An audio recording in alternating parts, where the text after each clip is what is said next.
સંગ્રામના ટોપ 9 સમાચારોની લોકસભા ચૂંટણીના 7મા તબક્કા માટે યોજાનારી ચૂંટણીને લઈને પ્રચાર પડઘમ આજે સાંજે શાંત થશે। 1 જૂને 8 રાજ્યોની 57 બેઠક પર મતદાન થશે। આ તબક્કામાં 904 ઉમેદવારોનું ભાવિ દાવ પર છે, જેમાં પીએમ મોદી વારાણસી બેઠક પરથી ઉમેદવાર છે। ટીએમસીના અભિષેક બેનર્જી ડાયમંડની હાર્બર સીટ અને લાલુ પ્રસાદ યાદવની પુત્રી મીસા ભારતી પાટલીપુત્ર સીટ પરથી સામેલ છે, તો મિર્ઝાપુરથી કેન્દ્રીય પ્રધાન અનુપ્રિયા પટેલ પણ મેદાનમાં છે। પંજાબમાં જનસભાને સંબોધતા વડાપ્રધાન નરેન્દ્ર મોદીએ વિપક્ષ પર આકરા પ્રહાર કર્યા અને કહ્યું કે કોંગ્રેસ ભ્રષ્ટાચારની જનની છે। કોંગ્રેસે ભ્રષ્ટાચારમાં ડબલ પીએચડી કરી છે। હવે એક કટ્ટરપંથ પક્ષ પર કોંગ્રેસમાં જોડાયો છે। અહીં બંને સામસામે લડવાનો દાવો કરી રહ્યા છે, જ્યારે દિલ્હીમાં તેઓ સાથે છે। મોદીએ કહ્યું કે કોંગ્રેસના ખોળામાંથી કટ્ટર ભ્રષ્ટ પાર્ટી ઉભરી આવી છે। કહેતા હતા કે તેઓ પંજાબને નશા મુક્ત કરાવશે। ઉડતા પંજાબ ફિલ્મ બનાવી હતી, પરંતુ તેમણે ડ્રગ્સને જ કમાણીનો માર્ગ બનાવ્યો। અનામત મુદ્દે ફરી એકવાર વડાપ્રધાન નરેન્દ્ર મોદીએ ઇન્ડી ગઠબંધન પર નિશાન સાધ્યું છે અને કહ્યું કે ઇન્ડી ગઠબંધનથી દેશને ઘણું નુકસાન થયું છે। વિભાજન સમયે કોંગ્રેસના લોકો કરતારપુર સાહિબ પર પોતાનો અધિકાર જમાવી શક્યા ન હતા। વોટ બેંકના કારણે રામ મંદિરનો વિરોધ કરતા હતા। અયોધ્યામાં 500 વર્ષ બાદ રામ મંદિરનું નિર્માણ થયું છે। જો કોઈ મંદિર માટે લડ્યું હોય તો તે શીખ ભાઈઓ લડ્યા હતા, પછી મંદિરનું નિર્માણ થયું છે। તેમણે ઇન્ડી ગઠબંધનને પડકાર ફેંક્યો, તમે મને ગાળો આપો, પરંતુ મોદી સેનાનું અપમાન સહન નહીં કરે।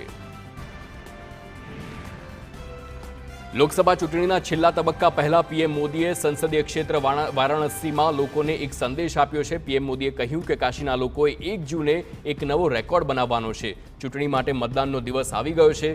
મારા માટે કાશી એ ભક્તિ, શક્તિ અને અલાયદાની નગરી છે। કાશી માટે આ વખતની ચૂંટણી માત્ર નવકાશીની ચૂંટણી નથી, પરંતુ વિકસિત ભારતના નિર્માણ માટે પણ છે। કાશીના યુવાનો, મહિલા શક્તિ અને ખેડૂતોને ખાસ વિનંતી છે, તમારો દરેક મત મારી શક્તિ વધારશે, મને નવી ઉર્જા આપશે। ચૂંટણી પ્રચાર પૂર્ણ થયા બાદ વડાપ્રધાન મોદીનું આજથી વિવેકાનંદ શિલા પર 45 કલાકનું ધ્યાન। વડાપ્રધાન ચૂંટણી પ્રચારના છેલ્લા તબક્કાના સમાપન પછી 45 કલાક ધ્યાન માટે વિવેકાનંદ રોક મેમોરિયલની મુલાકાત લેશે।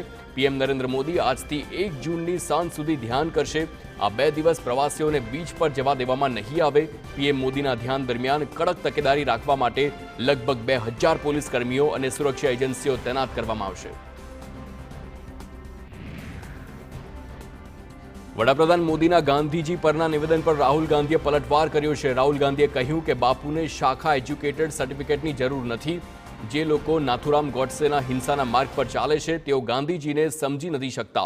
બાપુએ દુનિયાને સત્ય અને અહિંસાના રૂપમાં એક રસ્તો બતાવ્યો છે, જે સૌથી નબળા વ્યક્તિને પણ અન્યાય સામે ઊભા રહેવાની પણ હિંમત આપે છે। મહત્વનું છે કે પીએમ મોદીએ કહ્યું હતું કે દુનિયાને પહેલા મહાત્મા ગાંધી વિશે કંઈ જ ખબર નહોતી। રિચર્ડ એટનબરોની 1982ની ફિલ્મમાં ગાંધી પછી મહાત્મા ગાંધીની ઓળખ થઈ છે। પૂર્વ પીએમ મનમોહન સિંઘે વડાપ્રધાન મોદી પર નિશાન સાધ્યું, કહ્યું કે પીએમ મોદીએ ચૂંટણી દરમિયાન નફરતભર્યા ભાષણનું સૌથી ઘૃણાસ્પદ સ્વરૂપ અપનાવ્યું છે। ઇતિહાસમાં આજ સુધી કોઈ વડાપ્રધાને સમાજના કોઈ ચોક્કસ વર્ગ કે વિપક્ષને નિશાન બનાવવા માટે આવા અણગમતા અને અસંસદીય શબ્દો ઉચ્ચાર્યા નથી। કોંગ્રેસ નેતા જયરામ રમેશે કહ્યું કે લોકસભા ચૂંટણીની જીત બાદ ઇન્ડી ગઠબંધન 48 કલાકની અંદર વડાપ્રધાન પદના ઉમેદવારનો નિર્ણય કરશે। રમેશે એમ પણ કહ્યું છે કે જે પક્ષ ગઠબંધનમાં સૌથી વધુ બેઠક મેળવશે તે સરકાર બનાવવા માટેની દાવેદાર હશે। કોંગ્રેસ નેતા દાવો કર્યો છે કે ઇન્ડિયા ગઠબંધન લોકસભામાં બહુમત માટે જરૂરી 272નો આંકડો કરતાં પણ વધુ બેઠક મેળવશે। જો ગઠબંધનની સરકાર બનશે તો એનડીએના સાથી પક્ષો પણ ગઠબંધનમાં સામેલ થઈ શકે છે। લોકસભાની ચૂંટણીને લઈને 7મા અને અંતિમ તબક્કાનું મતદાન 1 જૂને થવાનું છે, ત્યારે ગૃહપ્રધાન અમિત શાહ વારાણસી પહોંચ્યા। ગૃહપ્રધાન અમિત શાહ પત્ની સાથે કાશી વિશ્વનાથ મંદિરની મુલાકાત લીધી છે, જ્યાં તેમણે ભગવાન કાશી વિશ્વનાથની પૂજા અર્ચના કરી। શિવજીને બિલીપત્ર, પાણી, દૂધ અને પંચામૃતથી સ્નાન કરાવીને અભિષેક કર્યો હતો।